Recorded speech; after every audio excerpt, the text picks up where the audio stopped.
You can just say it so nonchalantly, like, I let you down. Like, well, what else? I'm disappointed. I'm upset. I wouldn't blame you for not coming back or walking away. like, I don't know if you're stable. I want to make it work. I believe that it will work in my eyes. I think you will find excuses to make it not work. I'm scared to even say this. Would you feel better if I just cut him out of my life? Hands went cold. Her stomach twisted. 1 minute, she was smiling for the camera, swearing the only drama on this trip to Australia would be the occasional sunburn, and the next, everything was about to flip. Pure panic, creeping in underneath those expensive lashes.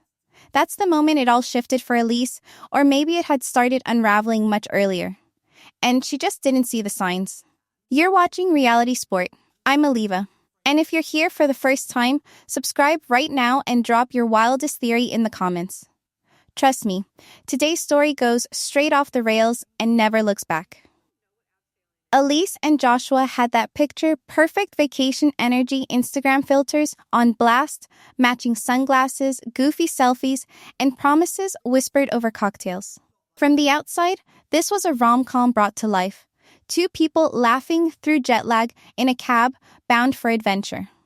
But every joke hid a tremor. Joshua's smile had a nervous edge, that cool voice a practiced smoothness, almost like he'd rehearsed how he'd play chill boyfriend for months.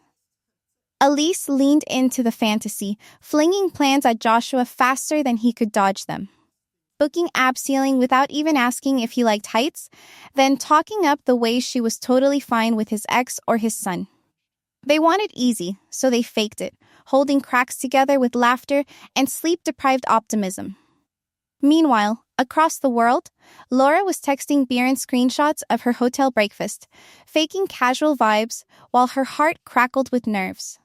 Their phone calls stretched late into the night, his voice low, slightly teasing, sometimes sweet, but always loaded with side comments about loyalty.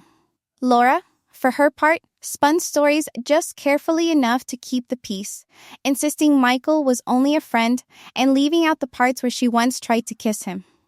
Even Biren must have noticed the red flags waving like carnival banners. But he chose to play along, at least for the moment. Some secrets are more convenient left unsaid until they explode. Stop smiling for a second and really look at those first moments at the waterfall. Elise, camera out, chirps about adventure. Joshua makes light of abseiling, probably thinking it's a chill boat cruise, and for a split second, everyone buys into it.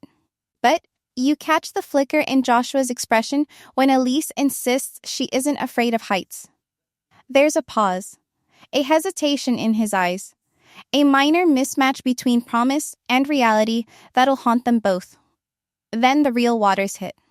Elise, soaked, freezing, clutching rocks, forced to back up her casual bravado with icy, nerve-rattling reality, starts desperately joking to mask her fear.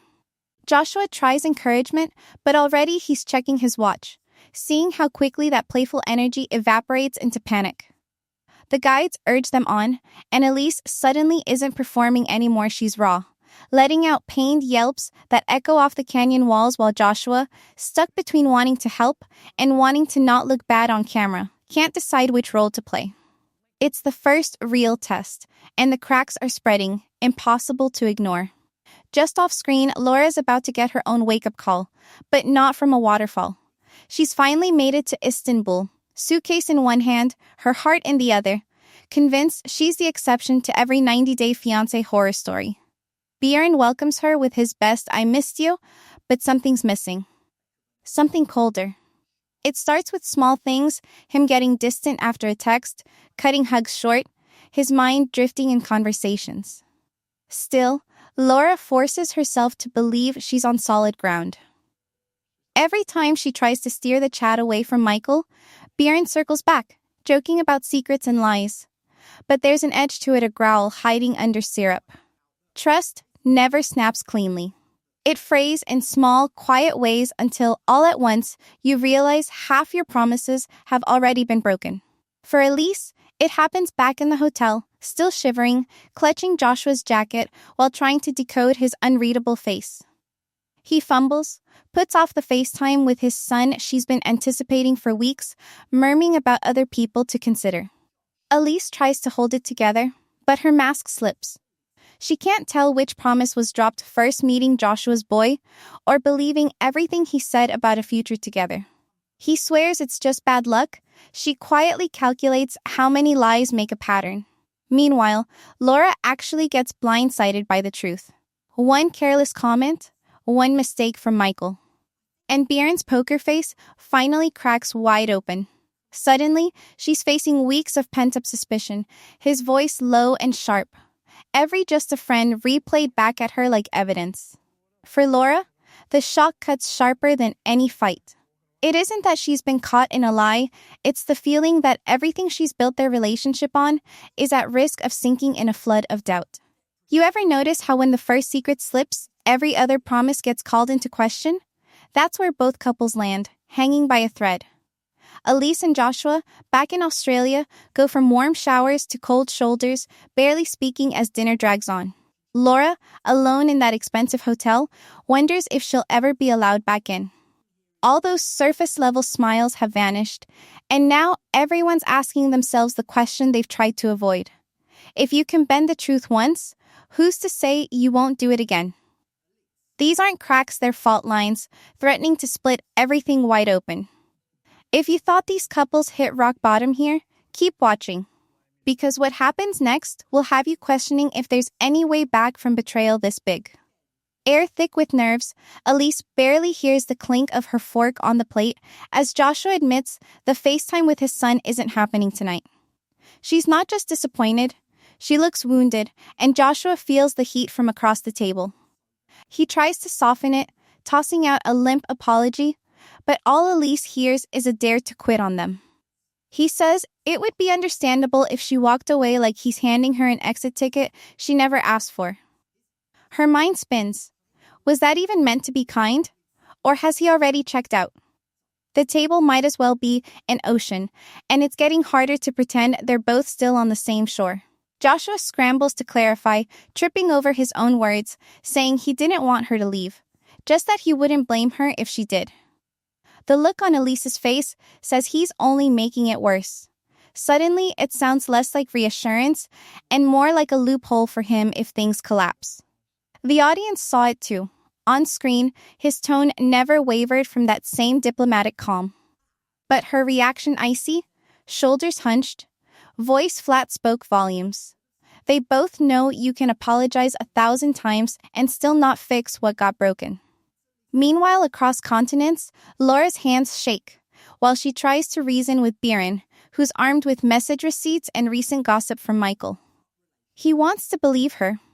But why did she hide an old flirtation and call it just a friendship? She lobs back the only defense she has. She never meant for things to get messy. She was scared the truth would ruin everything. But Bjorn's face, stony and smug, doesn't budge. He tells her to pack her things and gives her a night alone to think about what this means. The punishment is less about what she did and more about showing who's in control. Our favorite villains are starting to look suspiciously like everyday people, just with more camera angles and higher stakes. If you think a night apart will cool things off, wait until you see what happens when loyalty is put to the ultimate test. Laura waits alone under harsh hotel lights, scrolling through old texts and second-guessing every word she ever sent Michael. Outside, the city bustles, but inside her mind, only one question beats: when did love become a punishment?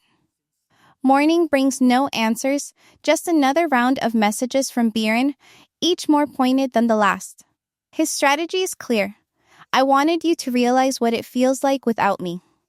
He wants her desperate enough to chase him, to feel her own absence like a punishment.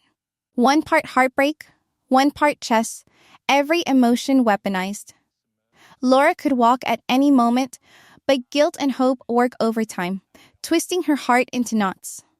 On the other side, Bjorn paces, convinced that making her sweat is the only way to guarantee loyalty. He wants proof and not in words. When Laura shows up at the apartment, exhausted and apologetic, he keeps the upper hand, asking, Would you feel better if I just cut him out of my life? Before he can blink, Laura, broken down and cornered, volunteers to block Michael. She offers to snip her oldest friendship like it means nothing, hoping it'll patch the hole in their trust. The move stuns him. You almost see the gears turning, calculating how far she'd go to fix things. He takes his time, lets her beg a little, then finally says, almost magnanimous, I don't want you to cut him off, we can all be friends. Generous, or just setting up new terms, keeping control well out of reach. Meanwhile, Elise wonders how many promises a relationship can survive before they become warnings. Sacrifices stack up, but who's really winning? Someone strong enough to draw boundaries? Or someone desperate enough to erase parts of themselves for a second chance? Every grand gesture comes loaded with doubt. Are these acts of love, or survival moves in a game nobody signed up to play? Both couples stand in the aftermath of broken rules, clutching half-healed hurt, pretending forgiveness is the same as forgetting. Love on television might always be dramatic, but nothing stings like realizing you've played your part perfectly and might still lose anyway. Think you know who's really in control now? This next twist is nothing like you expect. Dinner feels ceremonial, not romantic.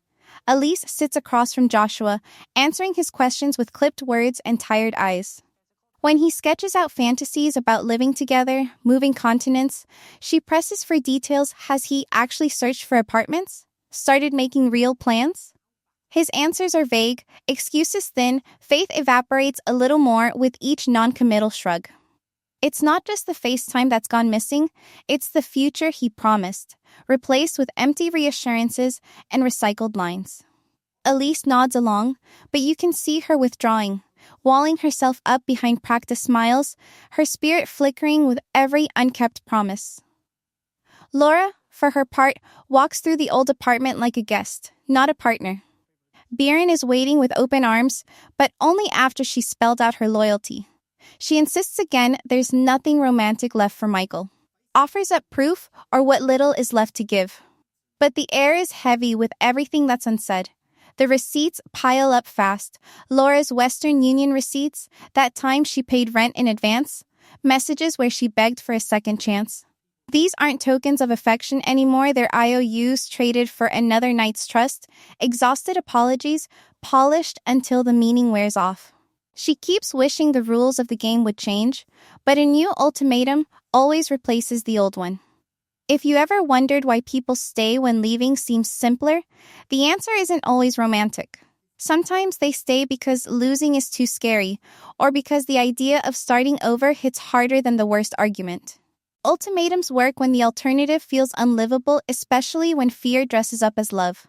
These couples keep naming their disappointments, swearing the last boundary crossed will be the last. But there's always one more. Elise told herself she'd never settle for less than honesty, but now she's accepting half-truths at dinner. Laura always promised she'd never give up her closest friends for a relationship, but she's already let one go without so much as a goodbye. The truth lands hard in heavy silence. You can see it in their eyes, the moment of knowing, of wondering if this, right here, is all the happiness they're going to get. Both Elise and Laura cling to what's left, hoping some part of love is still salvageable. But behind every hug, every forced laugh, and every tired apology is the fear that giving in doesn't mean finding peace, it means losing a little more of themselves. Right when you think everyone's done sacrificing, the final choice comes calling, and it threatens to break everything for good. A quiet, uneasy calm settles in the final hours. Elise and Joshua sit together on the balcony, sharing a view, but not really a future. The trip is ending, but the questions hang heavier than their luggage.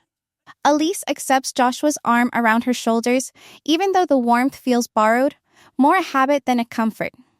She wants to believe this patched-up love is enough, but every time she imagines the life Joshua described, she hears echoes of broken promises. They promise to keep talking, to trust each other more, but neither names the doubt that refuses to disappear. Is forgiveness just the easy way out, or have they convinced themselves the struggle is proof of something real? Across the ocean, Laura ends her week back in Bieran's apartment, insisting she's done with secrets, ready to move on. He holds her hand a little tighter, knowing he's won a silent battle, but at what cost? Their new agreement feels more like a truce than true peace, every smile held up by quiet sacrifices they hope no one will count. The air is lighter, maybe, but trust? It's on a timer. All it takes is one wrong message, one cold shoulder, one unexpected friend to slip all the way back to start. For now, they choose relief seconds of stillness, all too rare in this storm. Real change is slow and messy. When love gets this tangled with doubt, every action becomes a test, every word a gamble. Staying together sometimes means losing pieces of yourself you never thought you'd trade away, just for the hope that maybe the next day will be softer. If these couples have taught us anything, it's that makeup scenes often come with new costs and second chances aren't handed out for free. What happens when the next secret drops? Who will finally walk, and who will give up even more for the illusion of safety? The games aren't over, and the next round is coming fast. Think you're ready? See what happens next in the wildest story yet.